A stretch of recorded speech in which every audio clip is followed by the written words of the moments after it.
we finally have a much clearer idea of what the Tsaritsa plans to do when she reaches the Heavenly Principles. We now know what the Fatui are actually building. We know what's stopping their ultimate weapon from being completed. And now we know exactly what Paimon is? That's the only reason Paimon knows. He was the jester. Paimon's Piero's dad.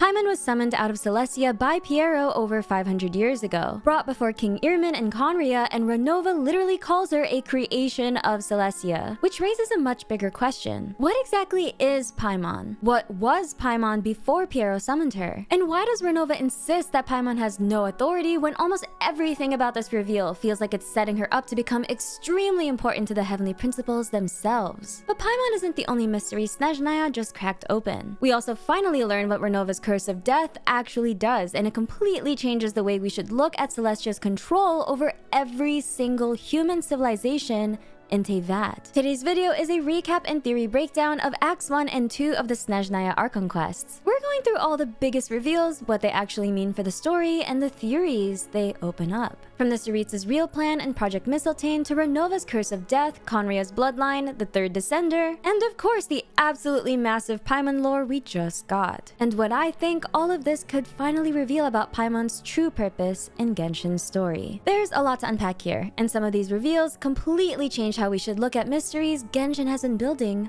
for years. Throughout the Archon quests, we've seen how Project Stuja is affecting Snezhnaya. The nation is already struggling with its harsh environment, and the shortage of Kresnik crystal, the resource people rely on for things like heating. But Stuja is putting even more limits on resources and pulling the nation's people, technology, and supplies toward one goal. And now we know what that goal is. Mistilteinn, the Fatui's anti-Celestia weapon. So Project Stuja is basically the Tsaritsa pushing the entire country to support Mistilteinn, even if ordinary people suffer because of it. She's willing to let people hate her if she believes what she's doing will protect them in the long run. Even the Kuvaki Experimental Design Bureau in Notcry was part of it. The Fatui's Kuvaki research was a facade. Its real purpose was to use Notcry's resources and research to construct Mistilteinn, a weapon specifically designed for what Piero calls the final battle against the Heavenly Principles. Piero says Mistilteinn itself has already been built. The problem is arming it. They need an energy source powerful enough to actually contend with the Heavenly Principles. So imagine a gun without ammo or a cannon without a cannonball, and we actually get to see what it looks like. Am I crazy, or does it look suspiciously similar to the weapon the Tsaritsa is holding in the Sudden Snow teaser when she faces Renova? All of this leaves us with a much bigger question. How do you build a weapon capable of fighting the Heavenly Principles? Of killing a god? Because apparently having enough elemental power isn't the answer. Piero specifically tells us that the Heavenly Principles is already accustomed to fighting the power of the Light Realm. So first we need to understand what that actually means. What is the Light Realm? The Light Realm is essentially the elemental world that existed before the Heavenly Principles established humanity's current world order in Teyvat. It's the realm associated with the dragons, Vaishaps, the Seven Sovereigns, and Teyvat's primordial elemental forces. The Light Realm basically existed way before the Heavenly Principles came to Teyvat. Teyvat has 3 overlapping realms. The Light Realm associated with elemental currents, the human realm created by the Heavenly Principles and associated with ley lines, and the Void Realm, which is the abyss and has its own dark currents. And there's another really important distinction here. Modern elemental energy isn't exactly the same as the original elemental power of the Light Realm. When the Heavenly Principles created the human realm, they shaped that power using phlogiston as a base. According to the Lord of the Night, this new system worked better in the human realm and was also designed to fight the abyss more effectively. So when someone uses a vision, they're not using the Light Realm's elemental power or dragon elements. They're using a new version of elemental energy that the Heavenly Principles created for the human realm. So why would the Fatui try to kill the Heavenly Principles with power the Heavenly Principles helped create? Or why would it try to use powers from any of the realms? It obviously doesn't make sense. But first we have to understand the enemy. But what kind of power does the Heavenly Principles itself use? At the very least, here in Teyvat, the Heavenly Principles' most dangerous ability appears to be authority over the rules themselves. The Heavenly Principles is the first descender, and descenders are beings who transcend above Teyvat's laws and are capable of influencing its fate. Renee's research goes even further, describing them through the idea of a will capable of rivaling an entire world. They can create a world, protect a world, sustain a world, and destroy a world. So Mistilteinn's power source has to be something that can go toe-to-toe with a descender. Piero says the Fatui have turned to a form of energy associated with the third descender and the stellar linchpins as a potential power source for Mistilteinn. This is the same energy Mitya has been researching at the Armory Palace. Descender power to go up against a descender makes a ton of sense. The Fatui already know that the stellar linchpins have some connection to the deceased third descender. They're reverse engineering the linchpins to extract the energy within, which they call anti-Celestia energy. So what makes the third descender so special? The 7 Gnosis were created from the remains of the third descender, strongly implied by current Snezhnaya lore to be a man named Satalainen. During the War of Funerary Flame, Nibelung fought the Heavenly Principles for control of Teyvat. The Heavenly Principles won and defeated him, but they were severely wounded in the process. Their functions were damaged and they could no longer use their full authority to surpass Teyvat's original order. So in their weakened state, the Heavenly Principles work with a mysterious one who came after to establish a new world order. And part of that new world order involved carving 7 Gnosis out of the third descender's remains. The Gnosis themselves embody the Heavenly Principles' control over Teyvat and its laws. Whatever makes someone a descender seems to let them interact with Teyvat differently from normal people. We already see that with the Traveler. They don't need a vision to use multiple elements, and changes to Irmin Solar Aru don't rewrite their memories the way they do for everyone else. And that makes the third descender's connection to the stellar linchpins much more interesting. Stellar power can actually change how elemental reactions work. Stellar Conduct, for example, changes the normal interaction between Cryo and Electro. That doesn't prove this is literally how descender power works in the lore, but it gives us a clue. The third descender's power seems to operate outside the system the Heavenly Principles controls. And we've already seen what can happen when another descender enters the fight. Nibelung, strongly implied to be the second descender, returned with abyssal power and forbidden knowledge to fight the Heavenly Principles. He still lost, but the battle allegedly severely weakened the Heavenly Principles and damaged their ability to control Teyvat. This suggests that one of the best ways to fight a descender may be with the power of another descender. And that's essentially what the Fatui are trying to do with Mistilteinn, build a weapon capable of killing celestial gods using power connected to the third descender. The Fatui's ultimate target has always been the Heavenly Principles, but now Renova stands in their way. As long as her curse of death remains, they can't continue developing Mistilteinn, meaning they'll have to eliminate Renova before their plan can move forward. The Tsaritsa has spent the entire game collecting all 7 Gnosis. Piero says the Gnosis will be an important bargaining chip when the Tsaritsa confronts the Heavenly Principles, but refuses to explain exactly what she plans to do with them because that answer belongs to the Tsaritsa herself. Maybe she's going to force the Shades or the Heavenly Principles to revive the third descender and have their lives be spared. Maybe this is a bargaining chip she'll use for Nibirius Rhine-daughter specifically. But before the Tsaritsa can even reach that final confrontation, there's one Shade already standing directly in the way of her plan: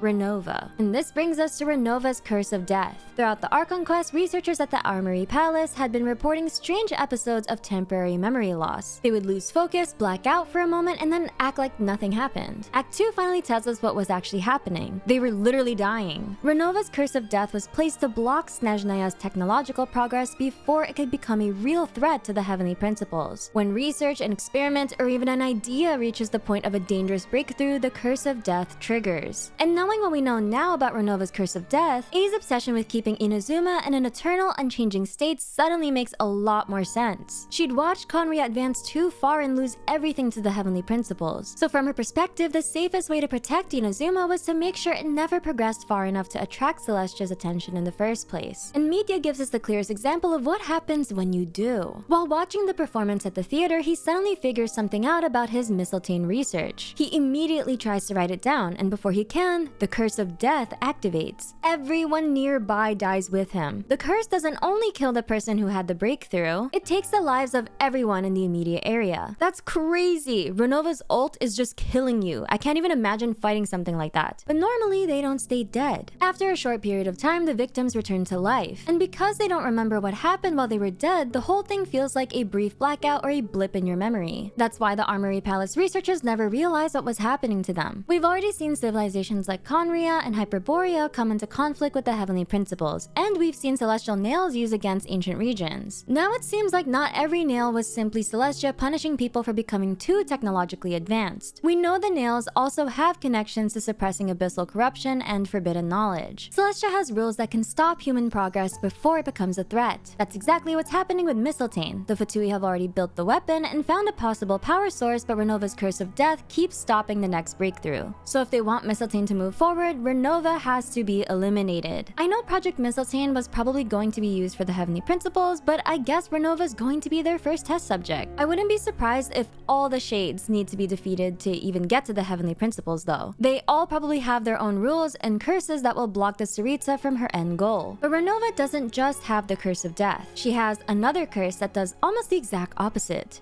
the curse of immortality. The curse of death temporarily kills someone. The curse of immortality denies them death completely. During the Cataclysm, Renova cursed the pure-blooded khaenri'ahs with immortality. Capitano gives us probably the clearest description of how horrifying that actually is. He calls it the curse of absolute life. For 500 years, the people affected by it were forced to endure physical suffering while watching their homeland, their loved ones, and everything they knew disappear around them. All this while literally physically decaying. And Capitano is furious about one thing in particular. Most of them had nothing to do with the actions that brought this punishment down on khaenri'ah. As he points out, most ordinary khaenri'ahs knew nothing about the 5 sinners exploiting abyssal power. They were punished anyway. Renova is one of the 4 shades of the heavenly principles. If the Tsaritsa and the Fatui actually managed to kill a shade just so Mistilteinn can continue, then that would make Snezhnaya, the Fatui, and the Tsaritsa actually terrifying. And I wouldn't mind that at all for the plot. I want extremely high stakes. This isn't the first time Renova has stood between the Tsaritsa and her people, because 500 years ago she was responsible for the curse placed on khaenri'ah. All khaenri'ahs are descendants of the Tsaritsa, something that was directly stated in the version 7.0 special program. And we've actually had the other half of this mystery since the Khaenri'ah Archon Quest. Back then, Clothar told us that khaenri'ah began with a single bloodline. Other people later moved there, but the pure-blooded khaenri'ahs all came from that founding line. So now put those 2 statements together and the implication is huge. Khaenri'ah's original bloodline came from the Tsaritsa, which immediately raises another question. If the Tsaritsa is basically the mother of khaenri'ah,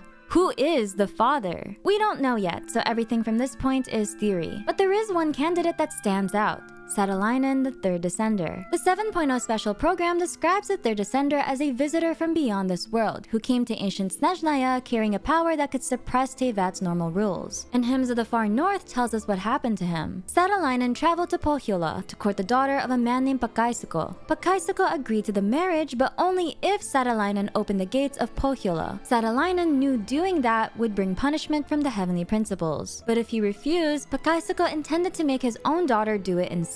So Satalainen did it for her, and the heavenly principles killed him. His body was eventually divided into 7 pieces, the 7 gnosis. The real mystery of this story is the woman he was trying to marry. Because there's another old Snezhnayan story about a hero Ajax and his lover Snegurochka, the snow maiden. And the parallels are suspicious. Satalainen loves Pakaisuko's daughter, Ajax loves Snegurochka. Even Pakaisuko's name is connected to the folklore of Father Frost, the same tale Snegurochka comes from. The Snegurochka Fae are a race born for love, and the Tsaritsa herself seems to be a Snegurochka Fae. So the big theory is that the Tsaritsa is the lover of Satalainen, the third descender, meaning khaenri'ah may have descended from both the Tsaritsa and the third descender. And that would make khaenri'ahn blood incredibly interesting. Not only do they have the blood of a descender potentially running through them, they might also have dragon blood as well. The Snowland Fae were artificial life. Hyperborean artisans used forbidden creation methods taught by Koitar, the first angel. They took frost moonlight and formed bodies for the Fae upon the bones of giant beasts. Could those giant beasts have been dragons? Maybe. If proven true, that would be crazy. Because then khaenri'ahn blood literally consists of the 2 beings that tried to defy the heavenly principles. Koitar wanted the Fae to eventually create a perfect being capable of merging with the world. Her dream was for humanity to rise to the level of the gods and no longer depend on Celestia. Does that sound familiar? Because thousands of years later, khaenri'ah becomes obsessed with almost the exact same ideas. Chemia was the alchemical art of creating life, and it was highly studied in khaenri'ah. This was a civilization with no god. They pushed technology, alchemy, artificial life, and abyssal research far beyond almost anyone else. And then there's the weirdest part. When khaenri'ah fell, the curse actually cared about bloodline. Clothar was a pure-blooded khaenri'ahn, so he received immortality. His son Caribert had a khaenri'ahn father but a mother from Mondstadt. He received the curse of wilderness instead and became a hilichurl. Clothar even says that the pure-blooded khaenri'ahns were declared the greater sinners. The curse of immortality meant that pure-blooded khaenri'ahns could never truly die, so their souls could never return to Teyvat's ley lines like normal. And that may have been one of the reasons Renova placed the curse on them in the first place. And if our theory about Satalainen being the Tsaritsa's lover is true, then her war against Celestia just became incredibly personal. Piero says that civilization under the heavenly principles is almost an illusion. Humanity can build nations, create technology, and believe it's shaping its own future until it crosses a a line. And then Celestia can simply take that future away. Hyperborea was destroyed by a celestial nail. Khaenri'ah was destroyed 500 years ago. The exact reasons behind those disasters aren't identical, but both show what happens when civilizations come into conflict with the rules imposed from above. And the Tsaritsa refuses to let Snezhnaya become the next one of the reasons why alchemy is banned in Snezhnaya, and you can only use the alchemy table on your train. Piero also says all the rules of this world are made up of curses. A curse isn't just something like Khaenri'ah's immortality or Renova's curse of death. The entire system of Teyvat is a curse. Fate, the limits placed on civilizations, the rules gods have to follow. He even describes the gods' love for humanity as something imposed upon them through the system. Now, I don't think that means Venti, Zhongli, Nahida, or the other gods secretly don't care about humanity. Their feelings can still absolutely be real. I think Pierre's point is that Celestia built a world where gods are expected to govern, protect, and guide humanity according to strict rules. If not, then I'm guessing it's the Dark Sea for you. And the Tsaritsa wants to destroy that entire structure.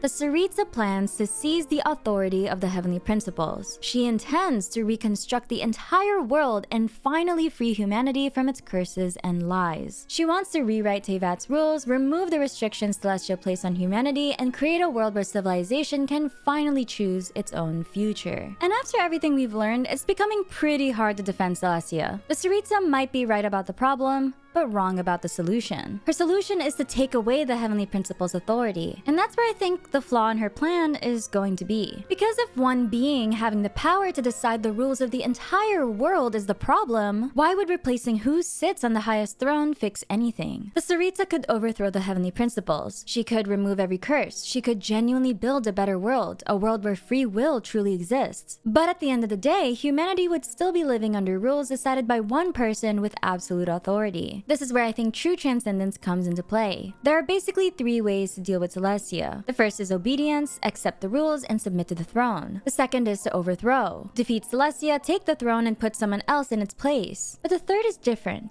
Transcendence. Instead of taking the throne, make the throne obsolete.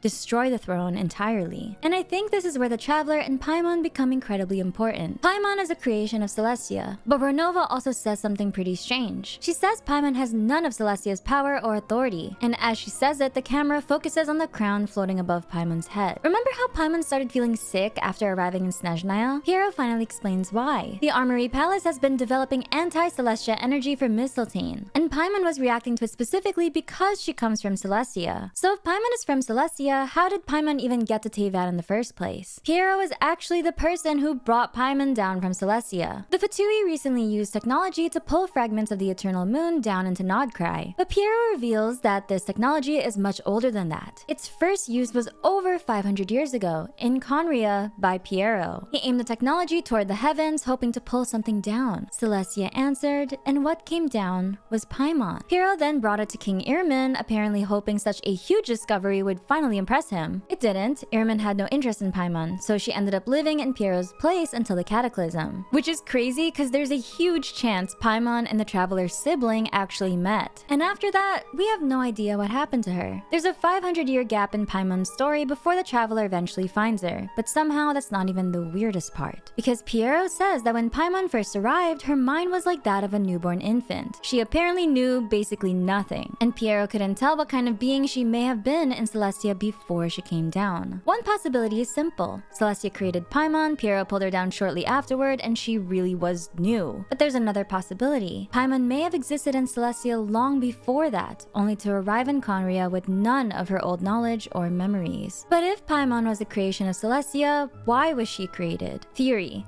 Traveler is the reason why Paimon was created. Paimon was specifically created to watch over the Traveler. Paimon doesn't have Celestia's power or authority. For now. You know, we can't really trust what Renova says, but I think the Traveler might be the biggest clue to what Paimon was actually made for. The biggest problem Celestia has is not only the Abyss, but also Descenders. Descenders exist outside Teyvat's normal systems. The Traveler is the 4th Descender, and unlike everyone else, they aren't affected by changes to Irminsul, well, now Aru. When Druka Devata was erased, Paimon forgot her, but the Traveler didn't. Somehow, a celestial creation ended up traveling with a Descender. That creates an interesting possibility. possibility. What if Paimon was created to help Celestia interact with beings it couldn't fully control? We joked about this before. She's essentially Traveler's baby monitor, so Celestia can spy on them, but maybe also help them? For a weakened Heavenly Principles trying to keep track of a Descender, that would be incredibly useful. Paimon is the best guide in all of Teyvat. Literally. But there's another possibility.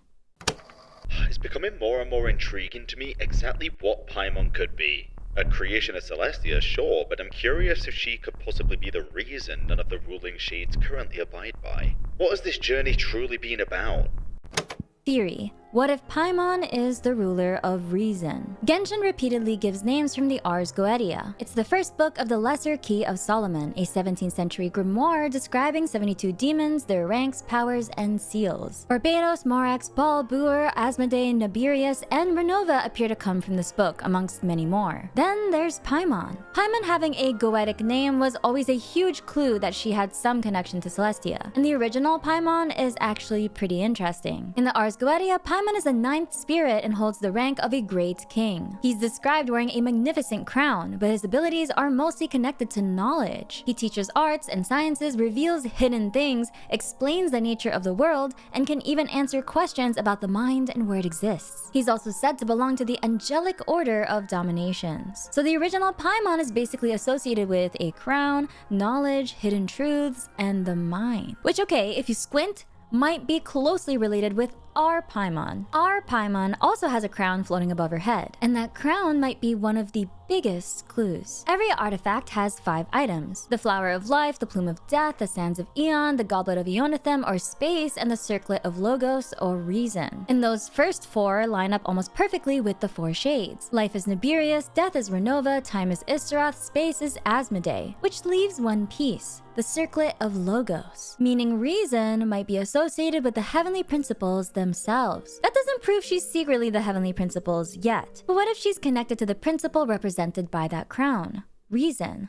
Is Paimon the ruler of reason? Logos doesn't have one simple translation. It can mean speech, explanation, account, or reason. In Greek philosophy, it can also describe the rational principle that gives order to the world. Now think about what Paimon actually does. So an alien enters Teyvat and immediately ends up with a Celestian creation whose entire role is literally to teach the language and explain things. Which, you know, would technically be what the principle of Logos or reason represents. Remember when Genshin released the God's Limits teaser? The teaser introduces all 4 shades with the same strange phase. Life abides no reason, death abides no reason, time abides no reason, space abides no reason. The Chinese version uses a phrase that I think is closer to being reasonable or playing fair. I think the point of this phrase is to highlight that life, death, time, and space don't care whether humans think they're fair. But Genshin also loves wordplay. Traveler's New Sword being Xi Feinis being one of many examples. And it's at least interesting that the 4 shades are being described through reason, when the one artifact, item, and principle still unaccounted for is the crown of reason. Paimon isn't currently the ruler of reason,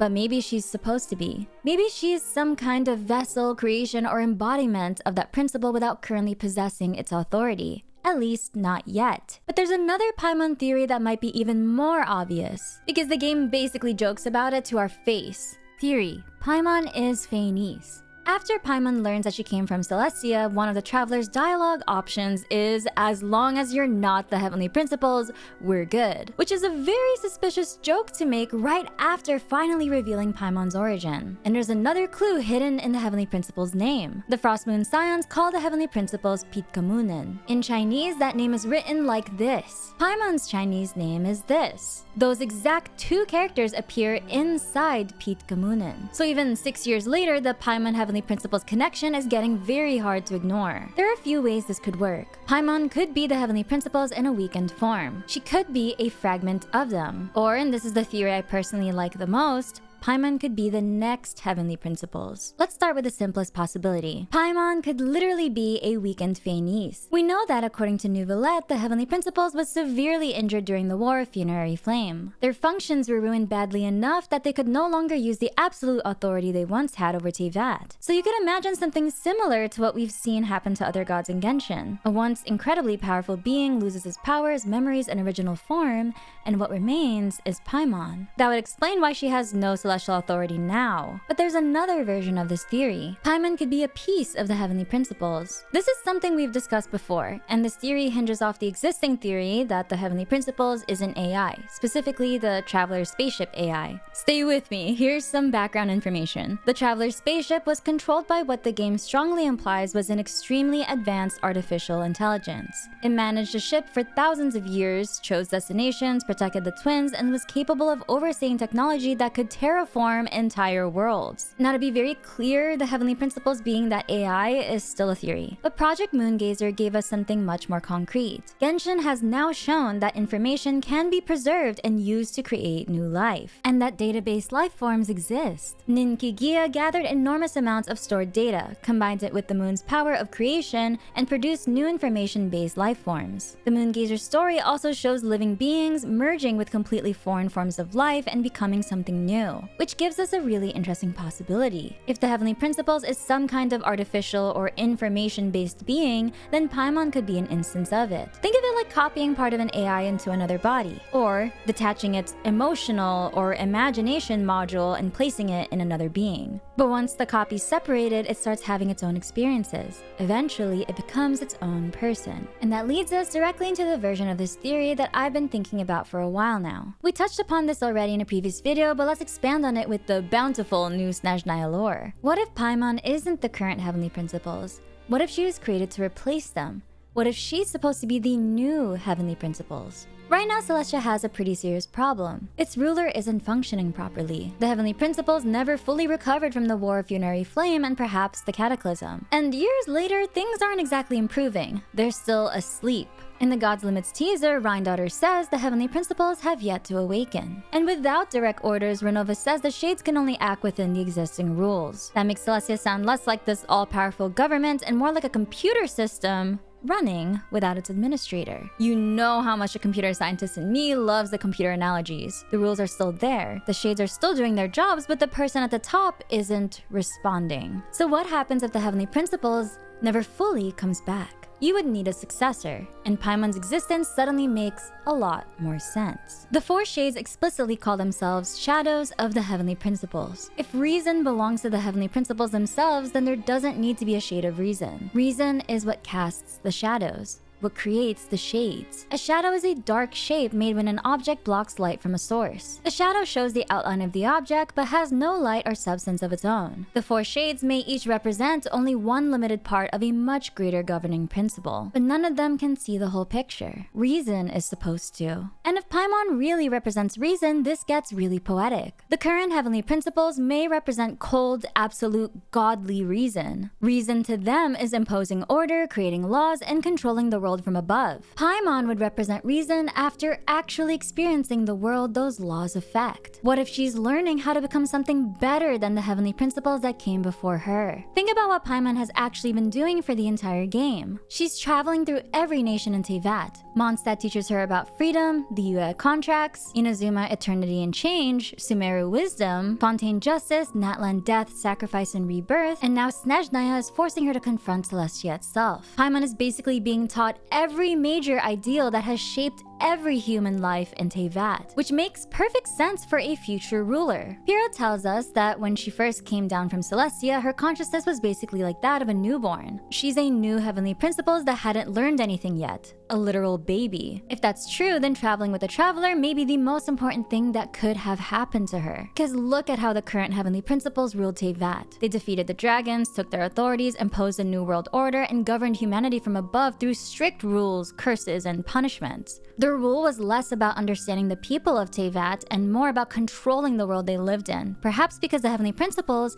believed that strict control was necessary for Teyvat's own good. If the heavenly principles represents reason, then the irony is that its reason has become cold and disconnected from humanity. Even the God's Limits teaser has a pretty brutal description of that system. In the Council of Gods, no mortal voice is ever heard. And because of that, the fate of the world is decided by beings completely removed from the people their very decisions affect. Paimon's life is the exact opposite. She isn't watching humanity from Celestia. She's living with them, eats their food, hears their stories, gets scared, gets angry, loves people, makes friends. And most importantly, she loves someone who isn't isn't from this world. Maybe that's the lesson the first heavenly principles never learned. Wisdom, real reason, comes from experience. Maybe that is exactly what Teyvat is missing right now. A new heavenly principles capable of understanding the people. And Paimon would be uniquely prepared for that role. So if Paimon eventually inherits the role of the heavenly principles, her empathy may be the entire point of her journey. The old heavenly principles could represent reason from the perspective of a god. Paimon could become reason with empathy and human experience. The traveler and Paimon together might reach true transcendence and the true solution to saving Teyvat. The heavenly principles seems to believe the world requires control. The Tsaritsa believes she must take control in order to free the world. The traveler and Paimon's solution could ultimately be that true freedom means no one should possess that level of control in the first place. So Paimon becoming the new heavenly principles would only work if she becomes the last one, or if she's the one who has to make the call whether to destroy the celestial thrones once and for all. So heavenly principles or anything like it is no longer necessary. That solution would technically be transcendence. I want to take this concept of Paimon being the next heavenly principles a step further. Now here's a theory that's been in the back of my mind for a while now. What if, by the end of Genshin, everyone remembers Paimon as the person who saved Teyvat instead of the Traveler? Traveler and their sibling have been journeying between worlds, so maybe Teyvat was never supposed to be their permanent home, and eventually Traveler may have to leave for another world. The Snezhnaya Archon Quest already showed us what happens when someone disappears from the world's memory. When Teyvat was erased, her actions didn't just disappear with her. History simply reorganized itself, so that Nahida was remembered as a Dendro Archon who had always done those things. The only Dendro Archon. Even Scaramouche's lore showed us something similar. You can erase the person, but the consequences of their actions remain, so history finds another explanation. The same logic might still apply even now that Aru has replaced Irminsul. And the current Snezhnaya lore may have given us another way this could happen. In the Sudden Snow teaser, Renova appears to have interfered with the Tsaritsa's memories of someone she loved. Renova is shown removing a person from a family photograph while the Tsaritsa admits she can barely tell whether that love or that life was ever real. Paimon has been beside Traveler for almost everything. She was there when Mondstadt was saved, she traveled through Liyue, Inazuma, Sumeru, Fontaine, Natlan, and Snezhnaya. She witnessed nearly every major accomplishment Traveler made. More importantly, unlike Traveler, Paimon belongs to Teyvat. So if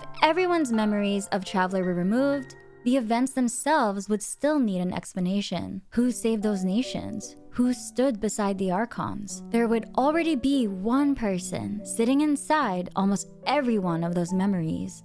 Paimon. The world may simply reconstruct history around her. Instead of remembering Traveler and Paimon saving Teyvat, everyone only remembers Paimon. She becomes the hero who traveled through all 7 nations, while the real person behind those deeds gets replaced in history. In a sad way, Traveler represents us moving through Teyvat. We arrive from somewhere else, spend years exploring this world, meet its people, change their lives, but eventually the journey has to end. We close the game for the final time, and Traveler leaves Teyvat for another world. Teyvat continues without us. And perhaps, as far as everyone there remembers, Paimon was their hero all along. But 500 years ago, when Paimon first came down from Celestia, King Irmin didn't see anything special in her. His attention was already on someone else, Traveler's sibling. King Irmin was much more interested in the Traveler's sibling, eventually naming them khaenri'ah's royal heir and savior. Years later, he would even use them as a vessel meant to absorb unlimited abyssal power. And this could finally explain one of the strangest parts of the twins' arrival in Teyvat. Scaramouche tells us that khaenri'ah was their first destination in Teyvat, and that they only appeared there because the heavens responded to the summoning. And according to Wanderer, that information came directly from Piero. The sibling also tells us that when they first arrived in khaenri'ah, their memory was completely blank. They slowly recovered their memories years later. But the spaceship the twins arrived in creates a problem. The Traveler remembers traveling through space with their sibling aboard the same vessel. It even passed by Teyvat once. When the ship returned to Teyvat, it eventually crashed in Nodcry. The Traveler remained asleep inside, but somehow the sibling ended up outside the ship. In fact, when the sibling finally returned during the cataclysm to wake the Traveler, they approached the spacecraft from the outside. The Traveler couldn't remember them ever leaving, and there was no obvious sign that the ship had simply been opened earlier. So how did one twin go from sleeping inside that ship to suddenly appearing in khaenri'ah? Well, khaenri'ah may have known the ship was coming. Before it returned, the Universitas Magistrorum had already tracked the twin spaceship. They calculated its orbit and reported to King Irmin that the 2 stars had been caught by Teyvat Teyvat's gravity and that their paths were about to cross again. And who was running the Universitas Magistrorum? Roptatyr. Roptatyr was its president, khaenri'ah's chief royal mage known as the Wise, and the most favored of the 4 pillars serving King Irmin. He later became one of the 5 sinners who took world-shattering abyssal power during khaenri'ah's fall. Piero hated how much favor Roptatyr had earned with the king. And now that we know what Piero himself was experimenting with at the time, that rivalry gets a lot more interesting. Piero had developed a way to reach towards Celestia. When he tried it, Paimon was summoned. And around this same period, the organization led by Roptatyr was tracking an alien spacecraft carrying 2 beings from beyond Teyvat. So here's the theory.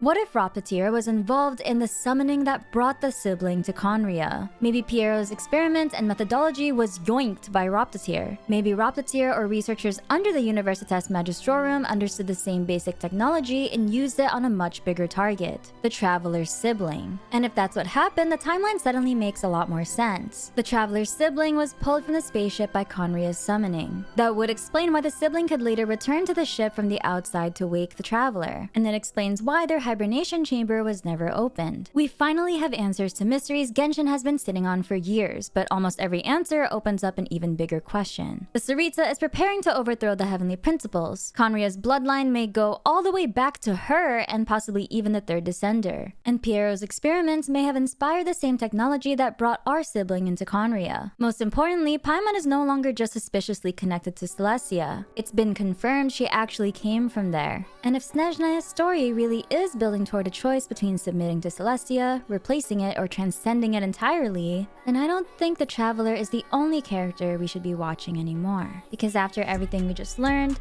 Paimon may end up being one of the most important pieces of Genshin's entire endgame. If you enjoyed this video, please leave a like and subscribe, and I'll see you on the next video. I'm your leafy lorekeeper Minsleif, and I read the Genshin Impact lore so that you don't have to.